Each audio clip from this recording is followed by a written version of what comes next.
Can I just say that the theme for the Batman for this film is so good? It's so simple. I think it's just like it's literally just two notes. Bum bum bum bum. It's like I think that's I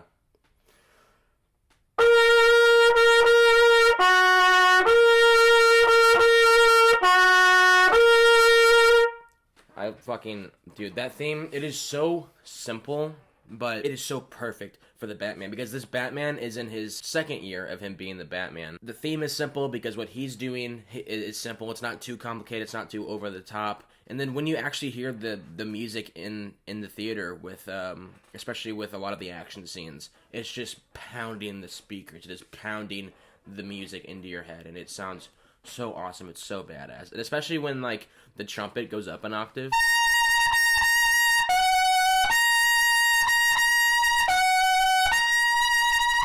Dude, I haven't played this instrument in like probably 3 months, 4 months. Man, I really need to pick that up again because that was pretty rough. I'm sorry, you guys. What is going on, you guys? My name is Nick, and welcome back to the channel. And in today's video, I'm bringing you guys my review for the Batman. Yes, that is right. I got the outstanding opportunity to see it a couple days early last night at the IMAX screening, along with 349 other theaters, I believe. Yeah, it was so much fun. The entire theater was completely packed. We were sitting elbow to elbow with everyone in this big IMAX auditorium.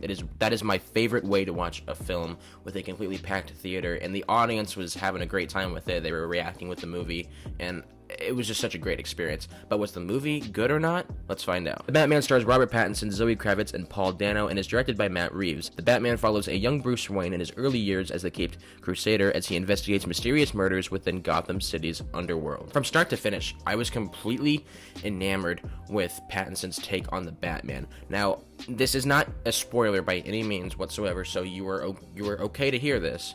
But if you don't want to know anything about the film whatsoever, feel free to click off. But I just want to preface you guys that have not seen the film yet about particularly Bruce Wayne, Pattinson's Bruce Wayne. In this film, Robert Pattinson's Batman, Bruce Wayne, he prefers to be Batman. He identifies more with Batman rather than Bruce Wayne. So in the trailers, you see this really emo, brooding, sad Bruce Wayne when you do see him in the trailer. That is why. It is not because he's not a good actor. It's not because the character was written terribly. It's because at this moment in time, the internal conflict of the Batman in this film, Matt Reeves' film, he does not want to be Bruce Wayne. He feels that what he's doing as the Batman is far more influential and better for Gotham City than what he could ever do as Bruce Wayne. I just wanted to clear that up because a lot of people have been talking shit about Pattinson's Bruce Wayne, but what people don't understand is that it is a completely different Bruce Wayne from Adam West, from Michael Keaton, from Christian Bale's. It's completely different. So just keep that in mind when you go in to see this film. But like I said, Bruce Wayne is very dark, very broody, very emo, very moody. And that is the type of film that if I was going to make a Batman movie, that I would want to make. I would want to make this very dark, gritty, David Fincher 7-esque film where it's a murder investigation, and we get to see the Batman be the greatest detective because that's what he is. And we honestly haven't seen a whole lot of that in other adaptations outside of the animated Batman material, but which I'm not completely affiliated with. I'm not the biggest Batman fan, which is why I'm so surprised by how much I love this film. The entire cast as a whole was terrific, but particularly the relationship between Zoe Kravitz, Catwoman, and Pattinson's Batman. Their chemistry together when they were on scene together just completely took me away.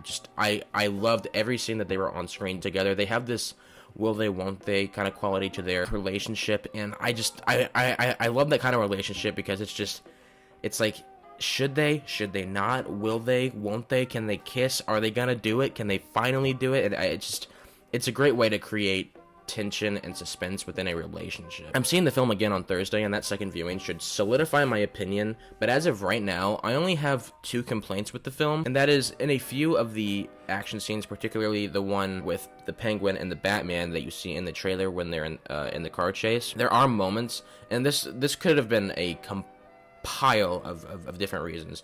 One being just how dark the lighting of the particular scene was, the rain that was going on in the scene that could have made it a little harder to see, or just the way it was shot in particular. It was a little awkward, but from all the people that I've talked to that have seen this movie, they really really liked that scene in particular, but for me, it was hard to see. It could have been the specific IMAX screen that I saw it on. Maybe the brightness wasn't turned up as high as it should have been on the projector. I don't know. But for me, in my particular screening and my experience with the movie, it was kind of hard to follow where the cars were going in that chase, especially once they get onto the highway and there's more cars involved in the chase. You kind of lose what's going on. And then when Batman is fighting, most of this movie is in the dark. Most of this movie, Robert Pattinson is the Batman. He's not Bruce Wayne. And I get it, he's the Batman, so he's gonna fight in the dark, but I wish there was a better way for us to see everything that was going on in those fights. And once again, it could have been that my IMAX screening, the one that I saw, was just a little bit dimmer than everyone else's. That's totally a possibility, and I'm gonna see it in Dolby Prime on Thursday, so hopefully the colors will be a lot better with that screening, and I can get a real grasp on what the film looks like visually with that. Because my personal, I don't like to see movies in IMAX unless I absolutely have to. I prefer to see them in Dolby Prime, Dolby Cinema.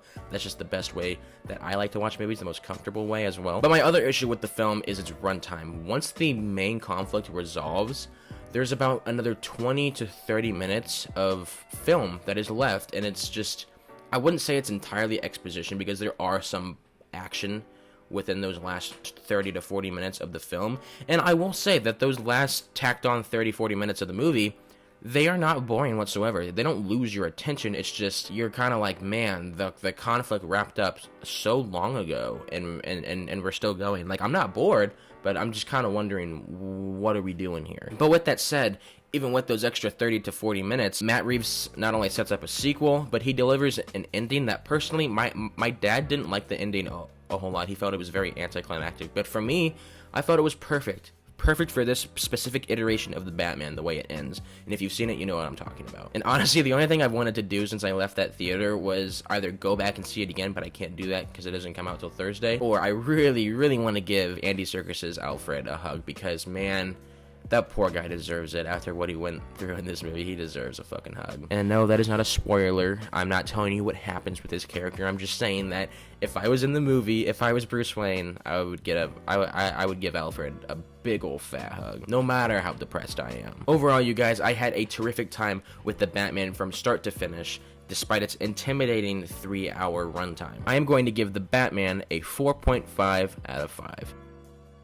Now, like I said, again, after I see it on Thursday, my opinion might change. That 4.5 might bump up to a 5. It might bump down to a 4, to a 3.5. We don't know. If it changes, I will update you guys within my spoiler talk video. I think I'm going to have that released Thursday night, because there's just a lot of spoilers in this movie that I want to talk to, that I just want to dive into, that I can't specifically talk about in this review. But yeah, you guys, that's going to be it for me today. Have you guys seen The Batman? Were you able to see it early? If you guys were, feel free to leave your thoughts and opinions in the comment section below. Let's start a conversation. Let's have a dialogue, but please be sure to leave them spoiler free, because like I said, the movie doesn't come out for another day. It comes out tomorrow, so please censor yourself. Do not spoil this movie. You do not want this movie spoiled for you whatsoever. Once again, thank you guys so much for watching. If you guys have yet to check out my after theater reactions, feel free to check it out in the description below. That video did surprisingly well. It's got almost 300 views within its first 12 hours of it being up, and for me, for my 18-19 subscriber channel, that's a pretty big deal for me. So thank you guys all so much for the support. It really does mean a lot, and I will see you guys in my Batman spoiler talk. Peace.